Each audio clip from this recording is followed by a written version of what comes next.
Welcome back to the Dorian Fitness Podcast. If you're new to my podcast, it's about my fitness journey and lessons I learned. I'm Dorian, and I'm excited to talk about my fitness and health and my fitness journey. This is week 7 and 8. If I sound weird, I'm actually recovering from a cold, and that's why there was not a podcast for week 7. One day or day 1, you decide. Every achievement begins with a decision to do it. Ignorance destroys so many opportunities that come to our lives every day. Motivation is overrated. Discipline and accountability are what matters. I want to be uncommon among uncommon people. Now going over my New Year's goals, I'm actually going to start doing the 12-week year and break it down to a quarterly goals. But I'm going to, for this episode, I'm going to talk about the goals that I have for this year. To weigh in 220 pounds, I missed that. I'll talk about that more later. And to weigh 280 pounds this year, I'll talk about that a little bit more. And then to have online business making $10,000 a year. This is more refining my goal and passion for fitness and finance, and I need to create the business so that if I get sick for a week or two, that I'm still making money, and I have to plan and refine my business plan more. Read 10 pages a day. I honestly was sick, so I didn't do that. I didn't do the writing. Pickleball or tennis, I didn't do any of that for the last 2 weeks. Moving on to the weigh-in, I weigh 227.5 a pound, and that means I lost 2.2 pounds, so I missed my goal by 7.5 pounds. Do I feel bummed? Yeah. Do I feel excited that I've lost about almost 10 pounds? Yeah. So I'm going to refine my goals to 12 weeks and redefine it, because I keep on missing the writing, reading, pickleball, and I'm going to focus on my health and really focus on really functional well-being, which means for me being able to run, move, energy level, that type of thing, than a goal of like playing pickleball or tennis, because that kind of interferes with my business at this point. Now, the overall highlights for the last 2 weeks. I honestly, whenever I get sick or something goes wrong, I automatically ask myself, what is the blessing from getting sick? What is the blessing from this bad thing happening? And the blessing was I got to sleep over 14 hours for 3 days. I obviously needed that rest, and it allowed me to stop taking caffeine for 3 days, which then I noticed major headaches, which is a side effect of not taking caffeine. So that told me that I'm addicted to caffeine, and I have high blood pressure, so my goal is to keep that in check.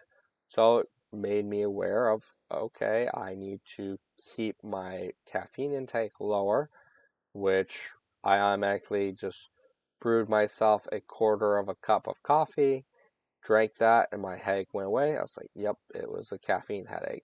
And then first workout I did was working out with my fiance and doing arms, and I felt good. That was really what it was about. And I'm still taking it one day at a time, still trying to listen to my body. I still sound like a toad in my opinion, but I'm getting better. Moving on to lesson 1, coffee. What does coffee do? Coffee increases alertness, improves focus and concentration, boosts your energy levels, your mood enhancement. What it means is, okay, you're feeling more energy, so you have a happier mood. Improve physical performance. Sometimes caffeine can help you with doing activities better because your mind is sharper. Pros and cons of coffee. First, like I just stated, increased alertness, enhances physical performance, mood enhancing, antioxidant, which means that coffee can help you fight off free radicals and reduce your chances of chronic diseases. Metabolic effect, meaning that you increase your metabolic rate and fat loss abilities a bit. Social benefit of networking while having a cup of coffee, having friends. That's where they say, let's go have a cup of coffee type of thing. Con of coffee. First one is being dependent on coffee, which means that when you stop taking coffee, you have the headaches, fatigue, irritability, difficulty focusing, probably because of the headaches, sleep issues by drinking coffee in the afternoon or evening can interfere with your sleep and leading towards, okay, you're going to have a hard time falling asleep. Increase heart rate and blood pressure. That's what I fear. It also can cause digestive issues and stuff like that. I don't want to get more into it. And it can also cause anxiety and jitters when you take high doses of coffee, which can cause both of them. So if you ever have depression or anxiety, maybe you want to look at your caffeine intake for it. And also it can lead towards dehydration, especially if you drink excess amount of coffee instead of water. It can make you even more dehydrated than not drinking water at all. And staining your teeth, damaging your teeth, it can do that if you drink too much coffee. And those are the cons. What is the best way to make coffee? Have someone else make it. Go to Starbucks, go to Dunkin' Donuts. I'm just joking. If you want to make very good coffee, you need to have freshly ground beans. The water quality does matter. You want to have filtered water. And then try out different brewing techniques and different ways of doing that. You can also play with the coffee bean to water ratio and then the temperature as well. You can play with that a bit, but traditionally it's between 195 to a 205 Fahrenheit.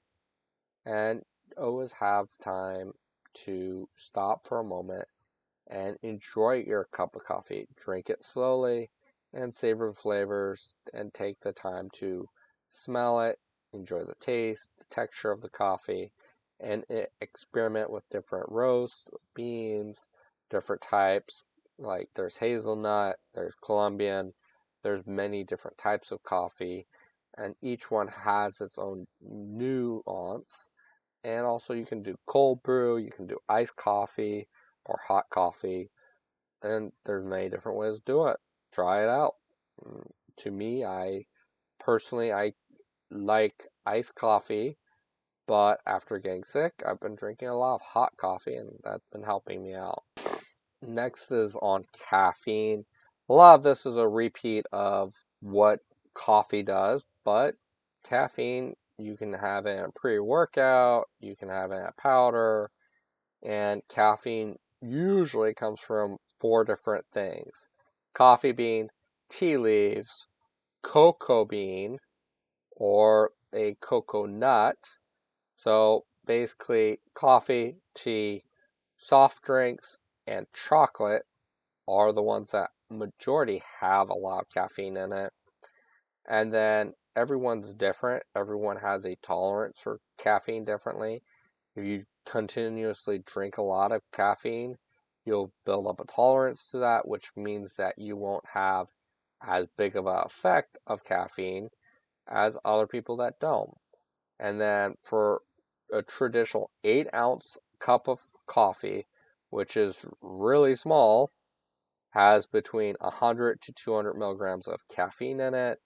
A 12-ounce can of soda has about 50 milligrams of caffeine. Energy drinks have between 100 to 400 milligrams of caffeine. And a cup of coffee has between 14 to 60 grams of caffeine. So caffeine content, energy drinks has a ton, coffee has a ton, but it's relative.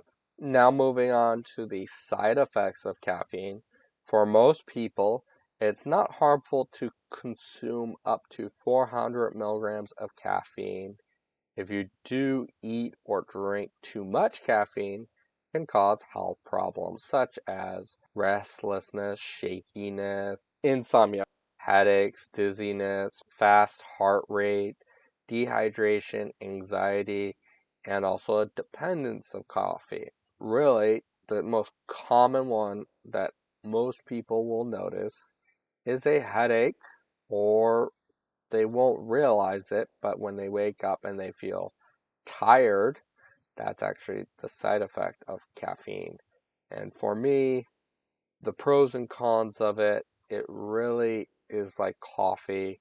The pros of caffeine is increased alertness, increased mood, it enhances physical activity, concentration, focus. The con is it can affect your sleep pattern, increase your heart rate and blood pressure, and the possible dependence of it. But if you do consume caffeine or coffee on a monitored basis, and what I mean by that is if you keep track of it either by the phone or by your body, notice your body when you wake up.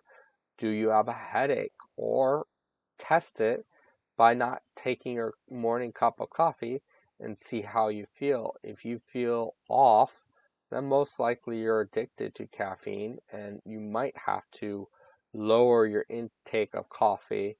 And I've played with this constantly. And I used to drink a iced coffee that was a large, that was probably about more than 400 grams of caffeine. And I was like, oh, I'm doing it for school, or oh, I need to wake up really fast. And I played with a small cup of coffee, even less than 8 ounces of coffee. And that does the same trick that big thing of coffee did for me. So really play with it, really look at it. Is it super harmful for the heart? I don't know yet. Time will tell if I kill myself from having heart issues by having caffeine. My goal is to have a very low dose so I can enjoy the benefits but not be addicted to it or hurt myself. Next is lunch. A healthy lunch typically includes a balance of lean protein, whole grains, vegetables, and fruit. And some examples of a healthy lunch can be grilled chicken salad with a variation of vegetables and maybe a light balsamic vinegar, a acai bowl with some roasted vegetables, black beans, and avocado. Avocado is awesome for lunch. Turkey, which honestly I personally like chicken more than turkey because turkey makes you fall asleep a bit. So I would do a chicken or vegetable wrap with whole grain tortillas loaded with fresh vegetables. Or you can do a salmon or tuna with sweet potatoes and steamed broccoli. Or you can have a chickpea, which is kind of like a bean, vegetable stir fry with brown rice, are all examples of it. But for me, on the go really comes down to a lunch, a rice and some sort of toppings on it, or a salad. Those are the three options that I like a lot. I'll play with soups as well sometimes, but I don't care for soups that much. I normally end with a meditation, but right now my belly is rumbling, and I don't think that will make for a good meditation. So follow my podcast. Thank you for listening to the Dorian Fitness Podcast.